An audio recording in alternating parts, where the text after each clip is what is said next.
नमस्कार दोस्तों। आज हम एक बहुत ही क्रूशियल टॉपिक के बारे में बात करने जा रहे हैं जो कि है फार्मर्स यानी कि किसान। तो इंडिया में एक्चुअली हमारी जो कंट्री है वो एक एग्रीकल्चरल कंट्री है और करीबन 70% जो हमारी जो पॉपुलेशन है वो डायरेक्टली और इनडायरेक्टली किसी ना किसी तरीके से एग्रीकल्चर पर बेस्ड है। वैसे तो हमारे गवर्नमेंट के पास कोई इस तरीके का डेटा अवेलेबल नहीं कि एग्जैक्टली हमारे देश में कितने फार्मर्स अवेलेबल हैं, बट कुछ सर्वेज के मुताबिक हमारे देश में करीब 15 से 25 करोड़ फार्मर्स प्रेजेंटली अवेलेबल हैं और इसमें से करीबन 80% जो फार्मर्स हैं वो मार्जिनल या फिर स्मॉल फार्मर्स हैं। मैं आपको एक्सप्लेन कर देता हूँ मार्जिनल और स्मॉल फार्मर्स एग्जैक्टली होते क्या हैं। मार्जिनल या स्मॉल फार्मर्स वो होते हैं जिनके पास प्रेजेंटली 5 एकड़ से कम जमीन है या फिर 2 हेक्टेयर से कम जमीन है, उन्हें स्मॉल फार्मर्स कहा जाता है। और जिनके पास 2.5 एकड़ से यानी कि 1 हेक्टेयर से कम जमीन है उन्हें मार्जिनल फार्मर्स कहा जाता है। तो इस बात से आप पता लगा सकते हैं कि हमारे देश में फार्मर्स की एग्जैक्टली कंडीशन क्या है। इसके बावजूद हमारा जो एग्रीकल्चर सेक्टर है वो हमारे देश के जीडीपी में 17% कंट्रीब्यूशन करता है और टोटल जो हमारे देश के जो एम्प्लॉयमेंट है उसमें 53% का कंट्रीब्यूशन हमारे एग्रीकल्चर सेक्टर से जाता है। इतना सब होने के बाद भी नेशनल क्राइम रिकॉर्ड ब्यूरो के मुताबिक हर साल ऑन एन एवरेज औसतन 12,000 किसान जो है सुसाइड कर लेते हैं, आत्महत्या कर लेते हैं, जो कि करीबन 34 से 35 किसान का सुसाइड्स पर डे है।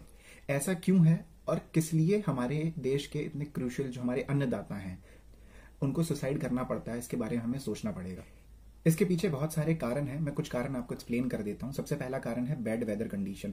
पॉल्यूशन होने की वजह से जो मॉनसून में गिरावट आई, जो रेनी सीजन में जो डिफरेंसेस हैं, कभी बारिश बहुत ज्यादा होती है कुछ एरियाज में, कभी बारिश बिल्कुल नहीं होती है, सूखा पड़ जाता है। इस वजह से जो फसल है फसल को सबसे ज्यादा नुकसान होता है। नंबर 2 पे आता है फार्म लेबर्स में कमी आना। हमारे यहाँ पे एग्रीकल्चर में बहुत ही ज्यादा लॉस होने की वजह से मोस्ट ऑफ द जो फार्म लेबर्स हैं वो क्या हैं, वो माइग्रेट कर गए हैं सिटी में और कामों के लिए। तो इस वजह से हमारे जो रूरल एरियाज हैं उसमें फार्म लेबर्स की कमी होने की वजह से फार्मर्स को बहुत ही ज्यादा दिक्कत का सामना करना पड़ता है। तीसरा रीजन आता है मनी लेंडर्स को क्रॉप्स प्रोवाइड करना। चूंकि हमारे देश में गरीब किसानों को पैसे की जरूरत पड़ती है at the time of production, at the time of crop growing, तो वो क्या करते हैं, वो मनी लेंडर से पैसा उधार लेते हैं और उसके बदले में उनको अपनी जो प्रोडक्शन है, अपना जो भी प्रोडक्शन होगी उनकी, उसका कुछ परसेंट मनी लेंडर्स को देना पड़ता है। तो इस बात का फायदा उठाते हुए मनी लेंडर्स उनसे काफी ज्यादा परसेंटेज उनकी प्रोडक्शन का ले लेते हैं, जिसकी वजह से जो मेन प्रॉफिट है वो फार्मर्स को नहीं हो पाता है। चौथा रीजन इसमें आता है कि good quality of seeds, fertilizers, pesticides किसान के पास अवेलेबल नहीं होता है, जिसकी वजह से उनकी जो फसल होती है वो बहुत ही ज्यादा अच्छी क्वालिटी की नहीं हो पाती है और एंड में उनको most of the time loss का सामना करना पड़ता है। लास्ट एक फिफ्थ जो ऑप्शन में सबसे मेनली सबसे ज्यादा इफेक्ट करता है वो होता है मिडल मैन। मिडल मैन वो लोग होते हैं जो किसानों से बहुत ही सस्ते दामों पर उनकी सब्जी, उनका सामान खरीद लेते हैं और उसे बहुत महंगे दामों पर मार्केट में बेचते हैं। ऐसा इसलिए होता है क्योंकि किसान जो है उनके पास वेयर हाउसेस की कमी होती है, उनके पास स्टोरेज की कमी होती है और जितना भी उनकी जो क्रॉप्स हैं वो पेरिशेबल आइटम्स होती हैं, सड़ने वाले आइटम्स होते हैं। इसलिए किसान मजबूर होकर जो मिडल मैन होते हैं उन्हें बहुत ही सस्ते दामों पर अपना सारा का सारा सामान, अपनी सारी क्रॉप्स बेच देते हैं और इसका जो मेन फायदा होता है वो मिडल मैन उठाता है। इन दी एंड मैं बात करूंगा कुछ ऐसे मेजर्स के लिए जो कि हमारी सरकार को सोचना चाहिए ताकि हम अपने देश के जो फार्मर्स हैं उनकी कंडीशन को इम्प्रूव कर सकें, अच्छा बना सकें। तो मैं कुछ पॉइंट्स आपको यहाँ पर एक्सप्लेन कर देता हूँ।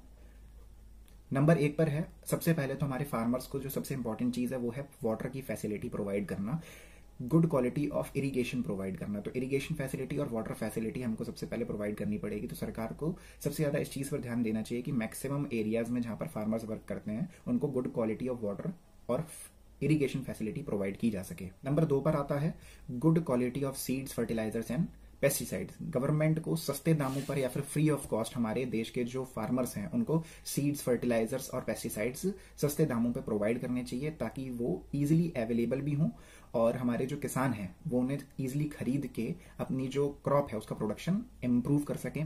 नंबर 3 पर आता है finance at a reasonable price. हमारी सरकार को कुछ ना कुछ स्कीम्स ऐसी चलानी पड़ेंगी ताकि हम हमारे किसानों को, हमारी जो गवर्नमेंट है हमारे किसानों को मैक्सिमम लोन प्रोवाइड कर सके with very less amount of interest या फिर जीरो अमाउंट ऑफ इंटरेस्ट पे।